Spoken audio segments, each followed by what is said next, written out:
En Élite Radiovisión entramos en otra realidad. Código Oculto, con Bauti.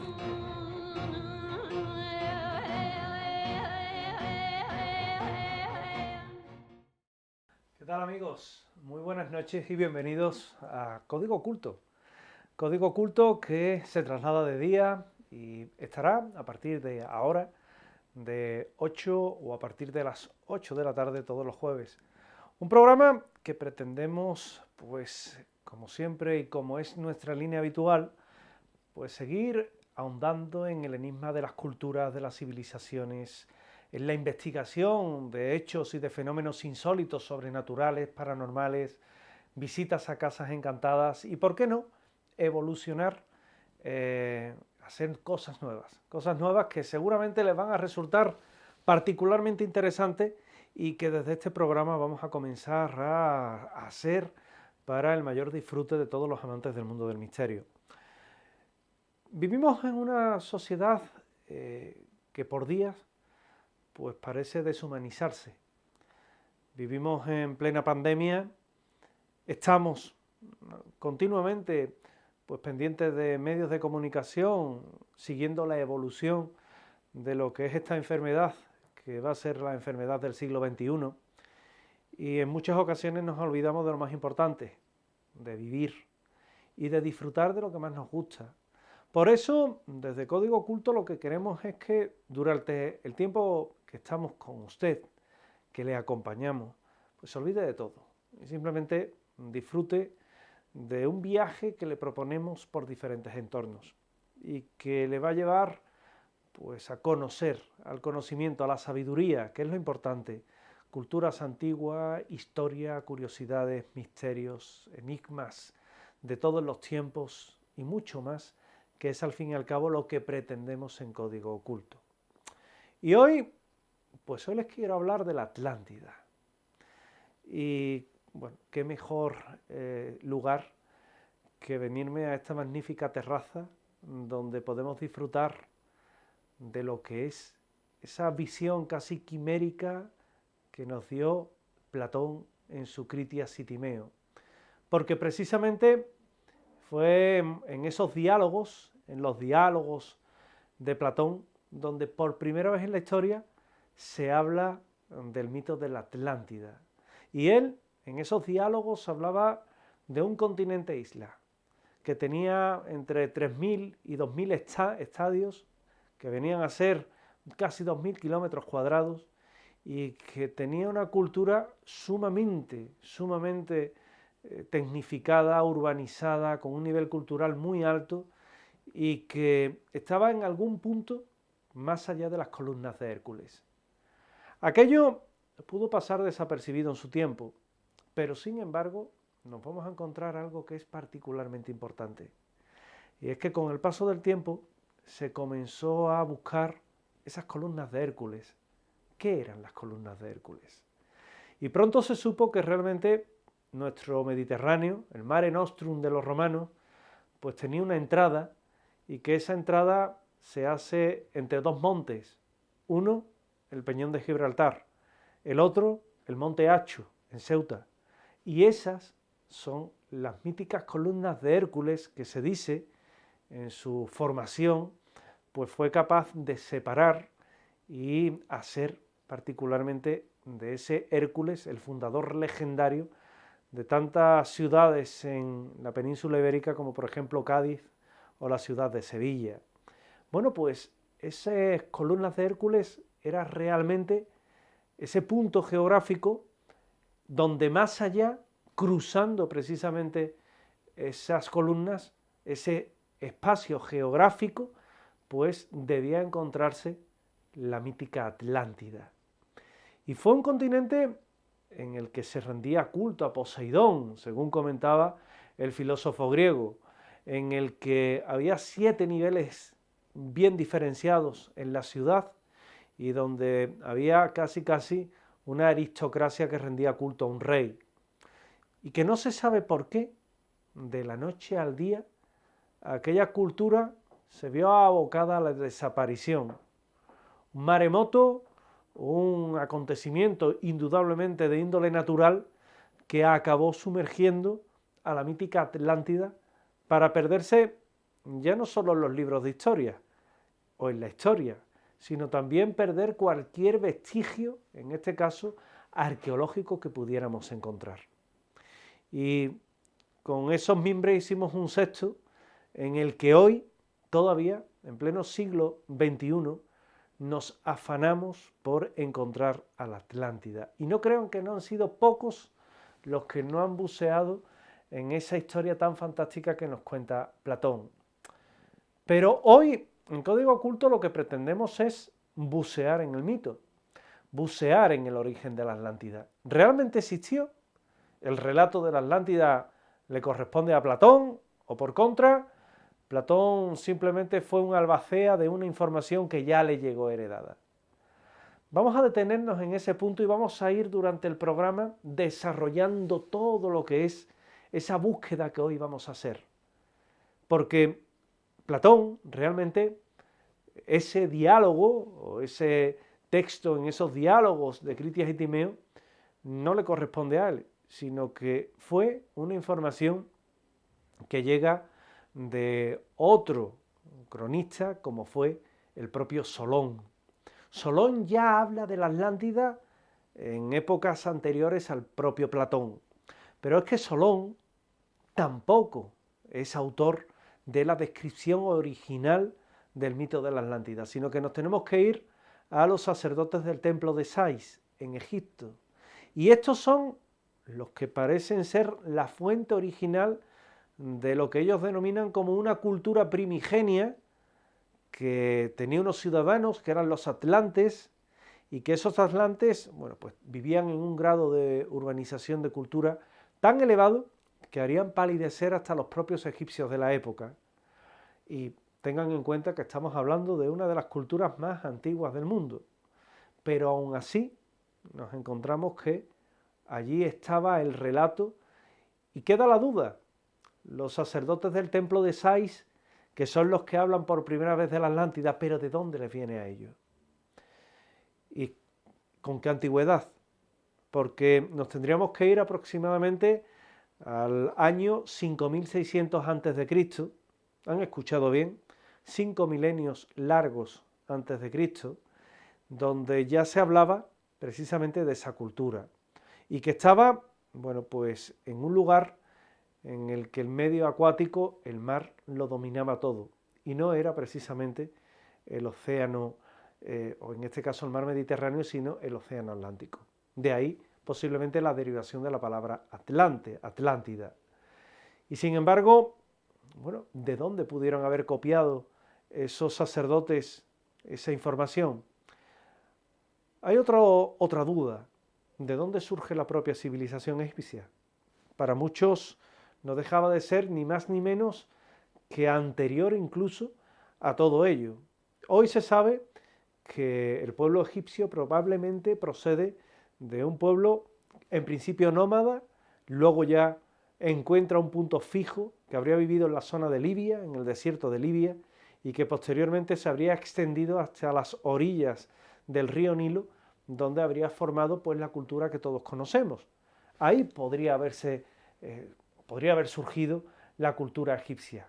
Tenemos restos de cementerios, tenemos restos de una rústica y primitiva cerámica que dice mucho, en este caso, a los historiadores y que nos aportan datos ya no solo de los atlantes, si es que existieron, sino de algo que sí existió, que fue esa cultura egipcia, con todo su grado de desarrollo, con la capacidad que tenían incluso para construir esas magníficas edificaciones malentendidas como monumentos funerarios, que son las pirámides.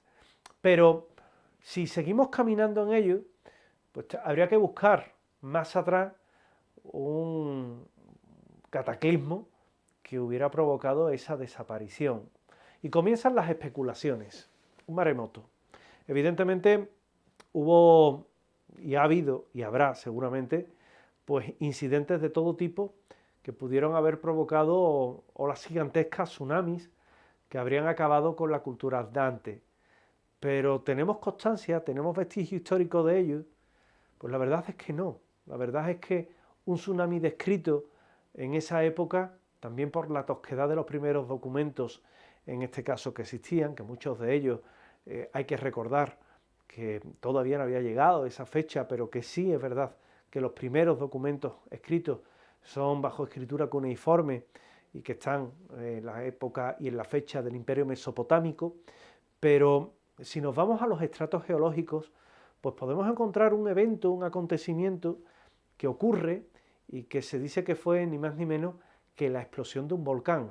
Pero en este caso, ese volcán no estaba en el Océano Atlántico, sino en el Mediterráneo, en la isla de Santorini.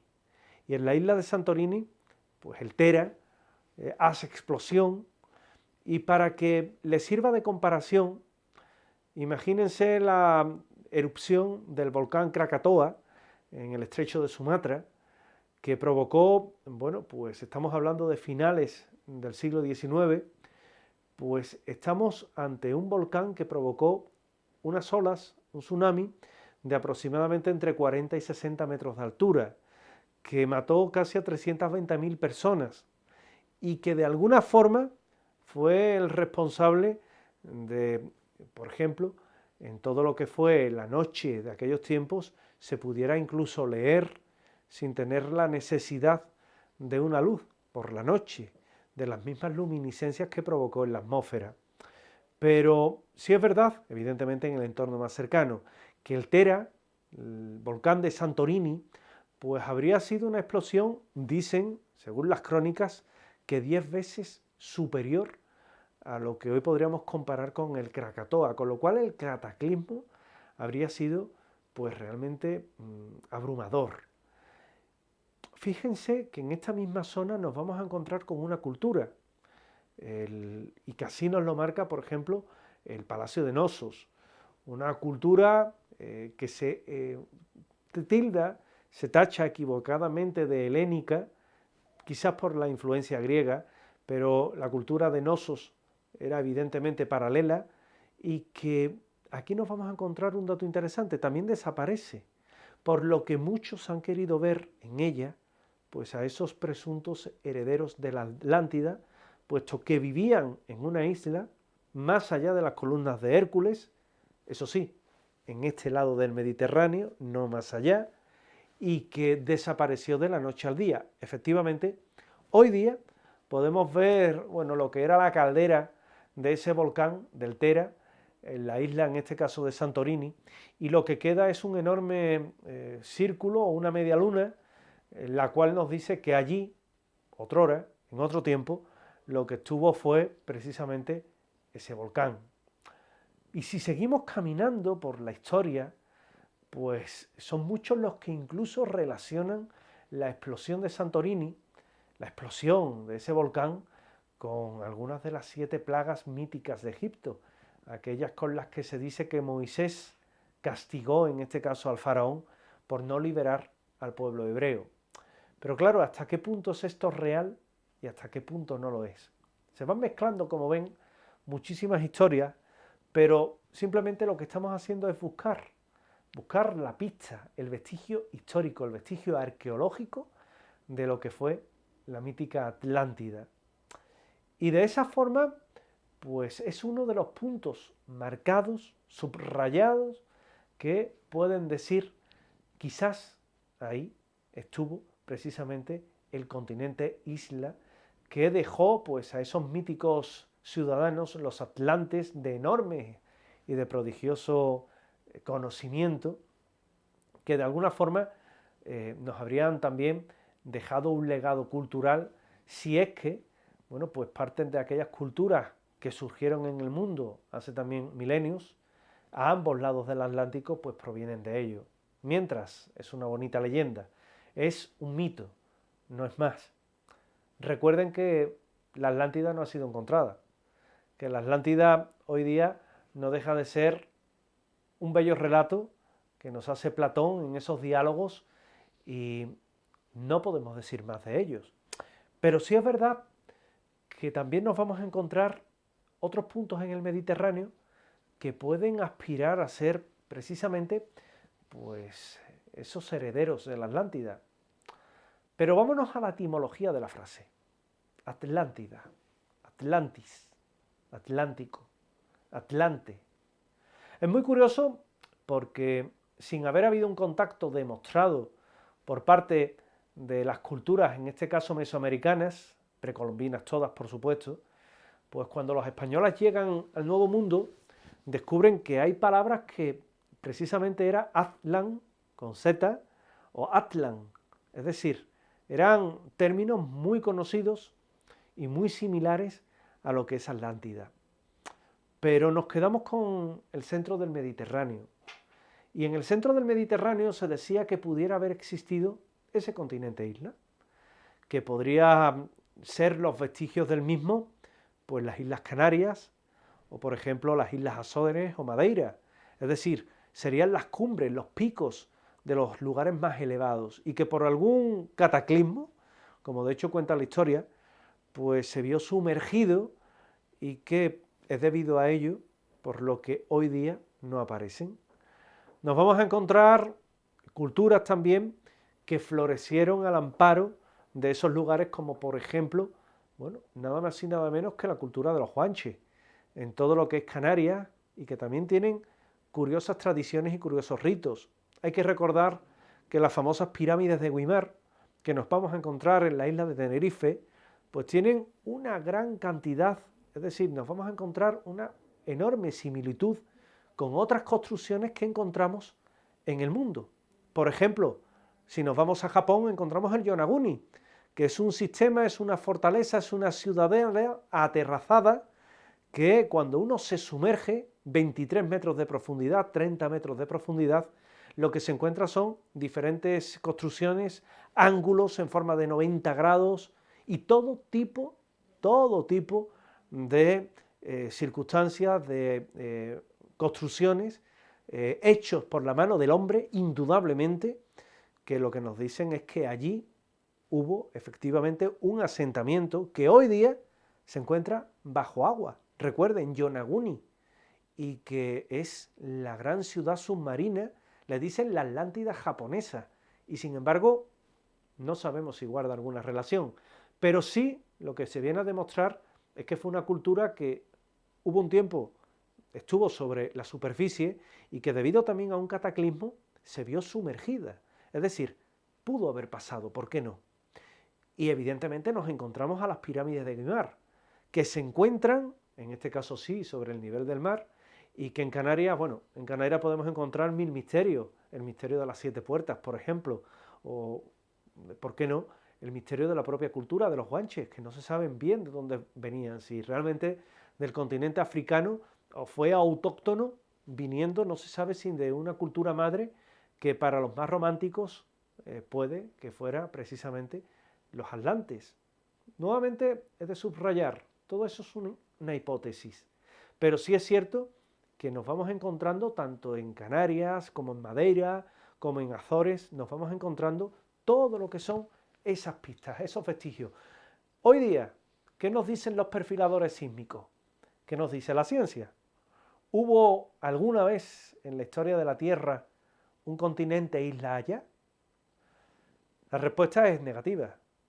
Pero también es verdad que la deriva de los continentes, el movimiento de las placas sobre los que se asientan, que están en continuo movimiento, que evidentemente desde la formación de la Tierra y la aparición de los océanos, hubo un gran continente, isla Pangea, y ese es el continente isla grande, donde estaban reunidos todos los continentes de la Tierra, se fue separando, hasta dar la formación que tenemos hoy día, pero que hoy día se siguen moviendo. Los terremotos son un ejemplo de ello. ¿Qué nos dice la ciencia? ¿Hubo un continente isla en el Atlántico? La respuesta es que no, tampoco. Por tanto, la Atlántida, si estuvo en ese punto, debió de ser hace millones de años o cientos de miles de años, porque en la actualidad, desde luego, no da lugar a que allí existiera como tal. Es una pena, porque fíjense, vámonos a Mesoamérica. Hoy les estoy haciendo viajar.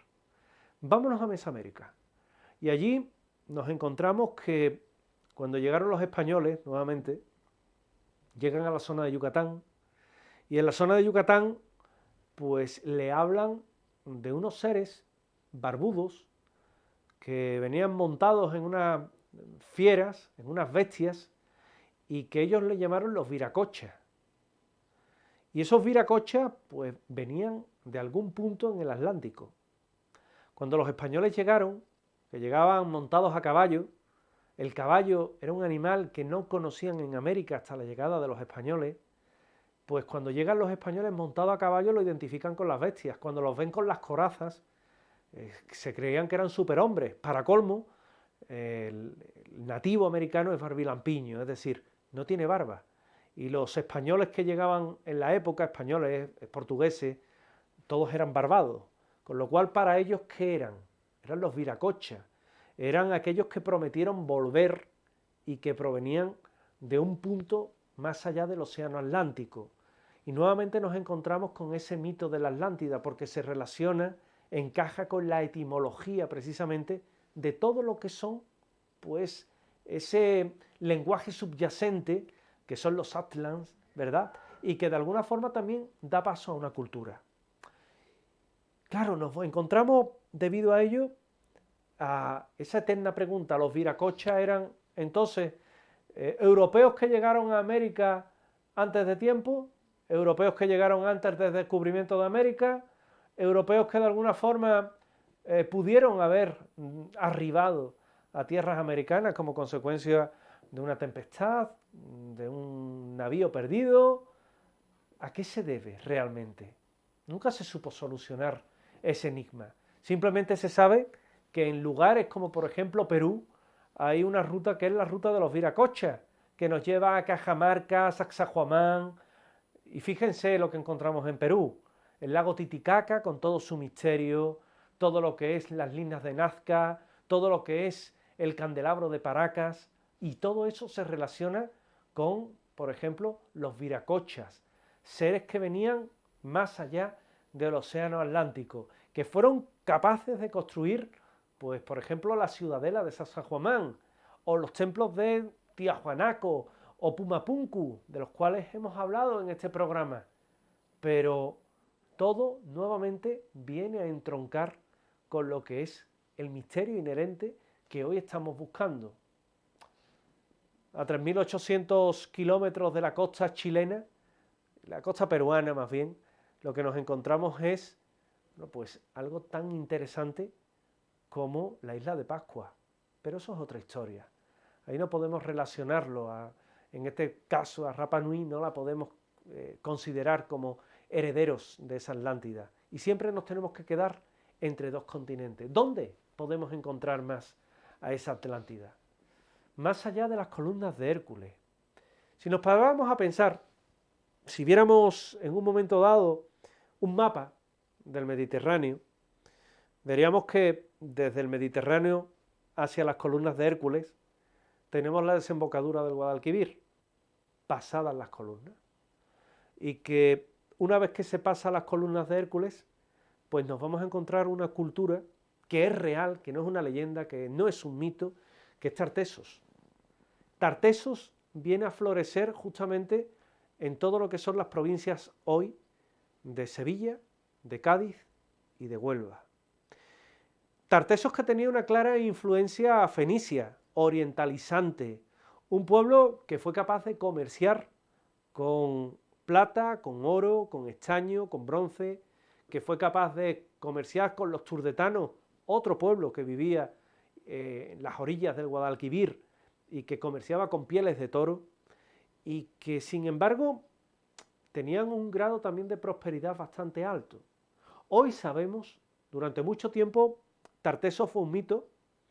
Tartesos y las famosas minas de Tarsis que se citan en la Biblia, que hay que decir que esto tiene también miles de años de antigüedad, que están dentro del libro, quizás entre los libros, el primer libro de la historia, que es nada más y nada menos que la Biblia, ya se habla de las minas de Tarsis.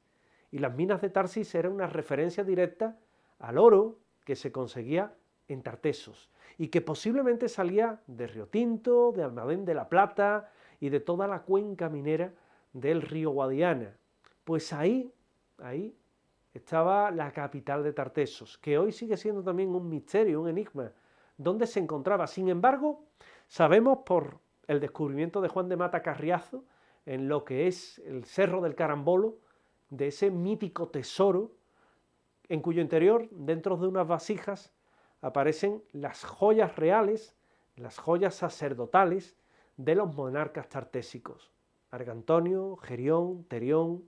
Fíjense, pectorales de oro, de fino labrado, 24 quilates, hoy día están en este caso en Sevilla, y que son una auténtica prueba, una auténtica demostración de la existencia real de Tartesos. Para colmo, no solo nos encontramos con esas piezas, sino que también el propio Adolf Schulten encuentra una estatuilla de la diosa Astarté en todo lo que es la zona del Guadalquivir, la desembocadura del Guadalquivir, y que venía a ser también una referencia directa al culto que guardaba el pueblo tartésico a mitos, dioses, que venían de un crisol que en este caso tenía origen fenicio.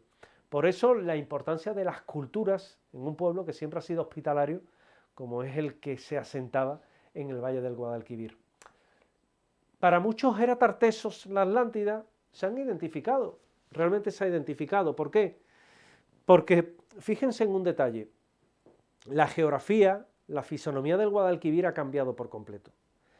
Lo que antiguamente era zona de marisma, o lo que hoy es zona de marisma, es decir, todo lo que es el coto de Doña Ana, antiguamente toda esa zona de marisma llegaba hasta Coria del Río. Es decir, era prácticamente una entrada, una bocana casi circular, en cuyas orillas pues había asentados pueblos. Y que esos pueblos pues habrían escondido esa capitalidad, o habría estado en su interior esa capitalidad casi a las faldas de la cornisa del Aljarafe, sobre ella, pues nada más y nada menos que la capital de Tartesos. Otros la ubican en la marisma de Hinojos, otros la ubican en la zona de Coria del Río, para otros está en un punto indeterminado del Aljarafe, para otros en la siempre bella Sanlúcar de Barrameda. En algún punto estaba, eso es indudable. Y debido a ese grado también de prosperidad que tenía, pues nos vamos a encontrar que se identifica con la Atlántida. Pero ¿hasta dónde llegaban los márgenes de Tartesos?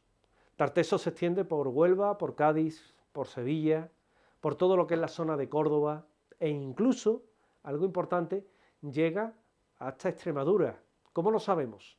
Pues lo sabemos por unas increíbles ruinas que se pueden visitar, y que son las ruinas extremeñas de Canchorroano.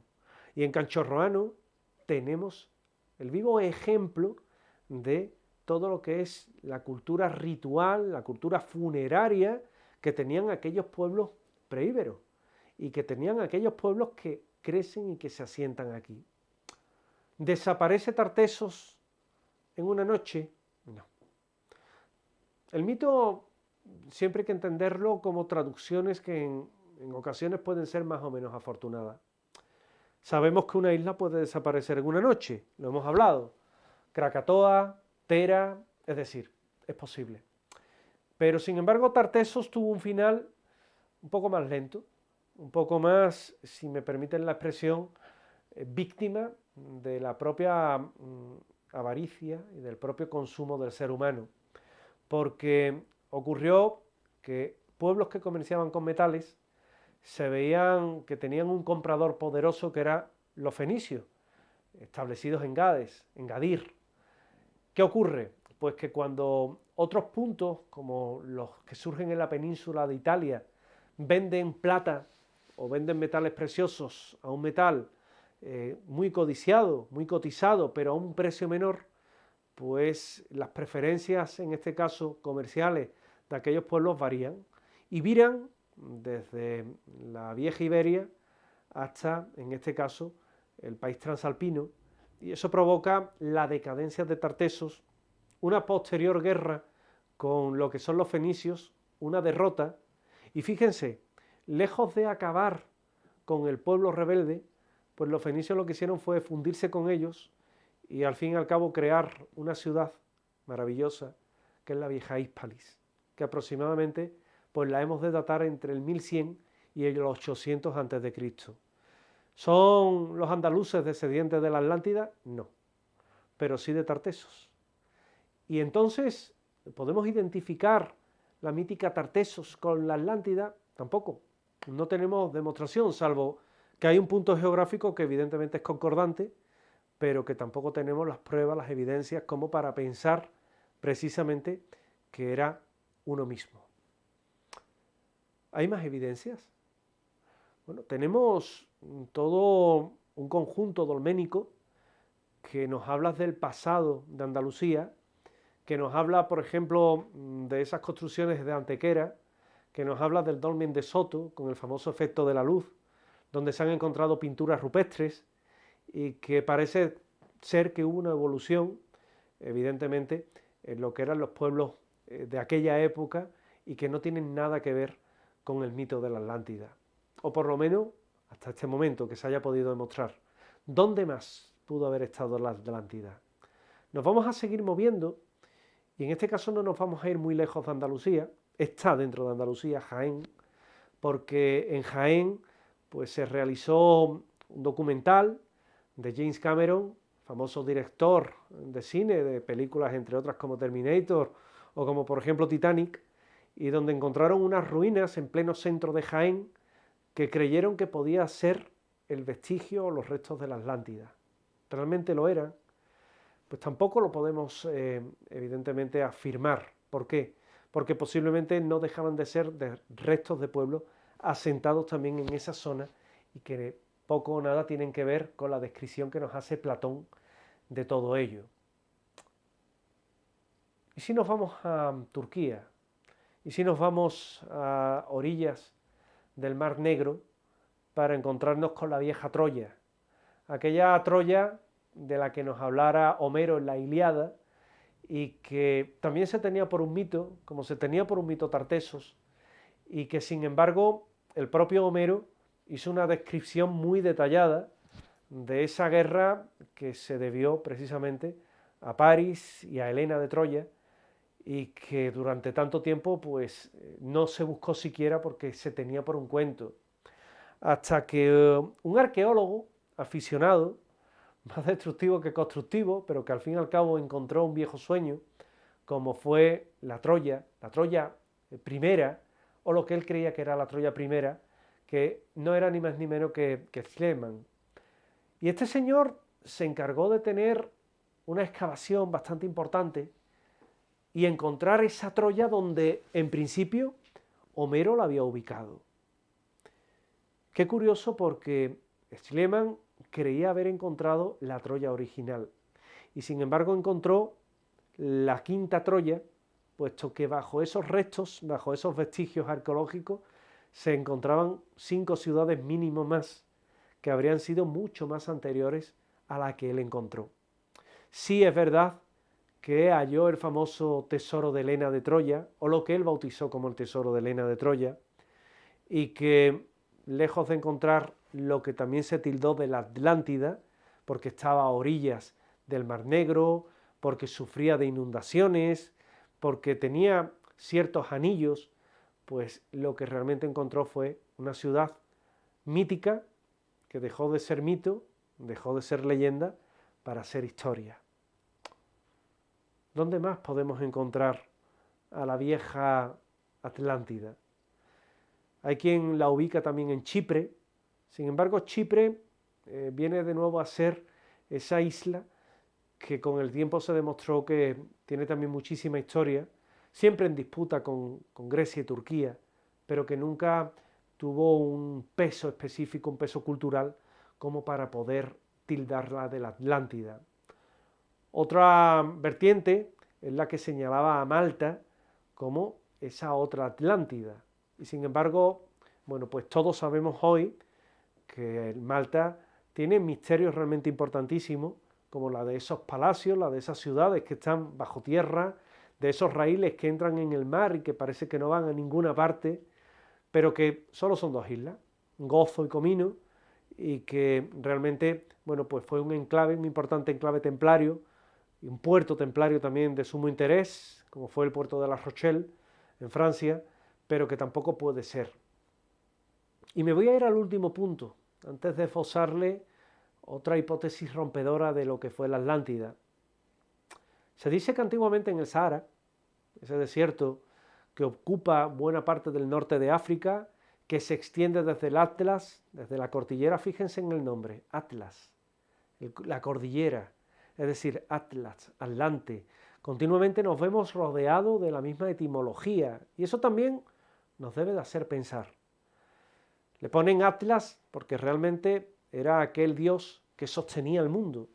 Y la cordillera, pues evidentemente es una cadena montañosa que nos encontramos en el norte de África. Ese desierto se extendía desde lo que hoy es, pues el Sáhara, propiamente dicho, en la zona de Marruecos, hasta lo que es, pues todo Egipto, ¿verdad? Y antiguamente allí lo que había era un vergel, es decir, nunca ha sido un desierto. Con posterioridad a una época, en este caso, de esplendor, que fue un auténtico vergel, pues es cuando pasó a la desertización. Pues se decía que siendo ese vergel, el agua entraba allá y formaba una isla que tenía precisamente los estadios que comentaba nada más y nada menos que Platón, y que de alguna forma nos deben de llevar a pensar a que tal vez allí floreció una cultura que fue la que posteriormente se exportó ante situaciones límites al resto de las zonas de influencia y que de ahí surgió la mítica cultura egipcia. Fíjense cómo el puzzle va encajando y cómo datos que se expusieron al comenzar este programa, pues ahora se van cuadrando, ¿verdad? Sin embargo, sí sabemos que esa cultura que da paso a la cultura egipcia fue noticia de diferentes medios de comunicación no hace demasiado tiempo, pues era esa cultura madre precisamente de lo que fue luego Egipto, con una dinastía cero, que fue la dinastía de los semidioses, de los Shenshus Hor, aquellos que tenían el conocimiento, aquellos que tenían el saber, y que luego, pues nunca más se supo de ellos. De hecho, no hay ni siquiera una descripción o una cronología detallada como hay de otros faraones. Europa, África, el Atlántico, Mesoamérica, Sudamérica. ¿Y si no fuera nada de eso?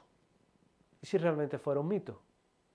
¿Y si realmente fuera tan solo una especie de ensoñación de algo que se quiso expresar con un ejemplo y que sin embargo se hizo con palabras? ¿A qué me refiero?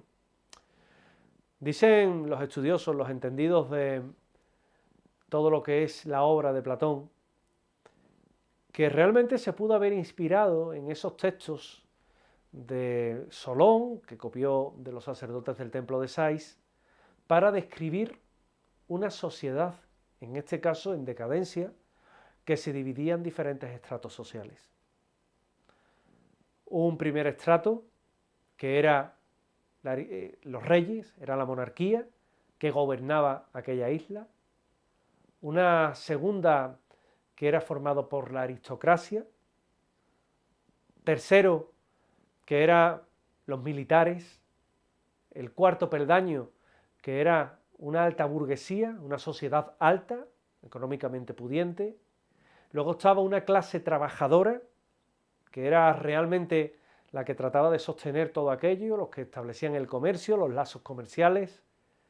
La sexta, que eran los que menos tenían, los pobres, que estaban abocados a hacer los peores trabajos. Y la séptima y última, los esclavos. 7 diferentes fases, como 7 estados tenía precisamente aquella ciudad. Por tanto, no sería una ciudad como tal, y sí lo que sería una descripción de la sociedad de la época, con una decadencia, con un claro exponente de poder como es el rey, que todo lo simboliza, y con una última base de la pirámide que era precisamente los esclavos. Y ahí entra todo, entra la política, entra la filosofía, entra lo que es el dar ejemplo o ejemplarizar con esa descripción que hace, y que para no señalar a ningún otro reino de la época, pues se inventó ese nombre quimérico que era Atlántida. ¿Y dónde estaba? En un punto al que nadie se iba a atrever a buscar, más allá de las columnas de Hércules. ¿Por qué? Pues porque simplemente se pensaba que atravesando esas columnas de Hércules, pues simplemente había unas cataratas muy grandes. Esto sería hoy día el delirio de los terraplanistas. Había unas cataratas muy grandes y todo el que llegaba a ese borde se caía y desaparecía. Los que no creían en esa hipótesis, lo que decían era que había un monstruo marino, muy típico en la época, para tratar de explicar la desaparición de marinos en el mar, y que se comía a los barcos, los destruía. Por eso, un nombre quimérico, en un lugar quimérico, para realmente, con una bonita metáfora, describir lo que era la sociedad de la época, la sociedad que le tocó vivir a Platón. A día de hoy son muchos los que buscan la Atlántida. Es el sueño de todo aquel buscador de tesoros que no ansía el poder ni la economía, y sí la gloria de un descubrimiento sin par.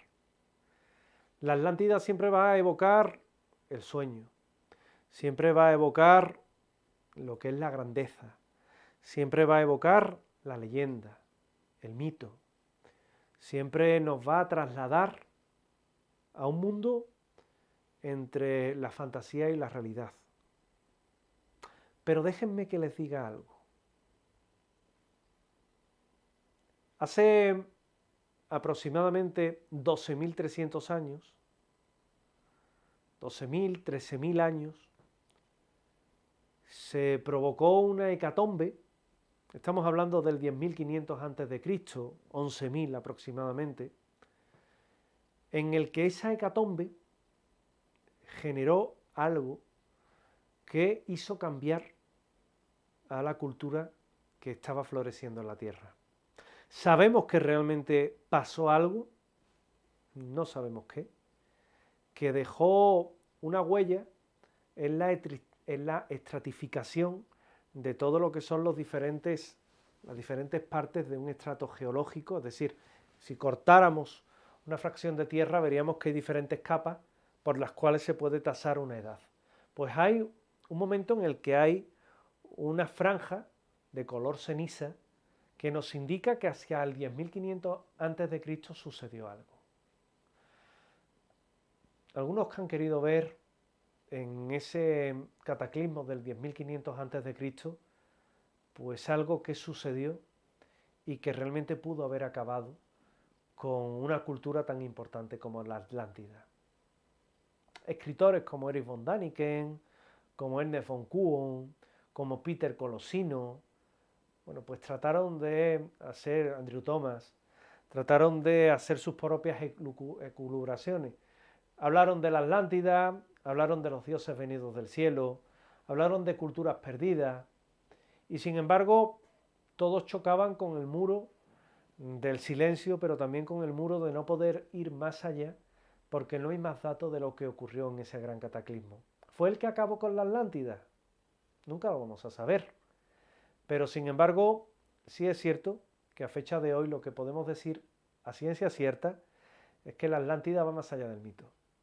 Que la Atlántida entronca en los sueños, como os comentaba anteriormente, y que los sueños en muchas ocasiones, como le ocurrió a Adolf Schuster, como le ocurrió a Juan de Mata Carriazo, se pueden llegar a cumplir encontrando culturas milenarias que tuvieron un peso muy importante en la historia. Hoy, tan solo, hemos querido dar un repaso a lo que fue el mito de la Atlántida. La historia de la Atlántida, de dónde parte, de dónde surge, la etimología, los puntos comunes, a dónde pudo estar ubicada, fechas claves, creencias y al fin y al cabo mito y realidad de un continente que a día de hoy sigue perdido. Y hasta aquí nuestro programa de hoy de Código Oculto. Pero recuerden que tienen una cita la próxima semana de 8 a 10 de la noche, todos los jueves, hoy edición express. La próxima semana 2 horas, 120 minutos para el disfrute de todos aquellos que aman el misterio, los enigmas de la historia, lo paranormal, las investigaciones paranormales, lo sobrenatural, las psicofonías, los monstruos, la propia mente humana y mucho más. ¿Dónde? aquí, en Élite Radiovisión, en Código Oculto. Será hasta la próxima semana. Muchas gracias.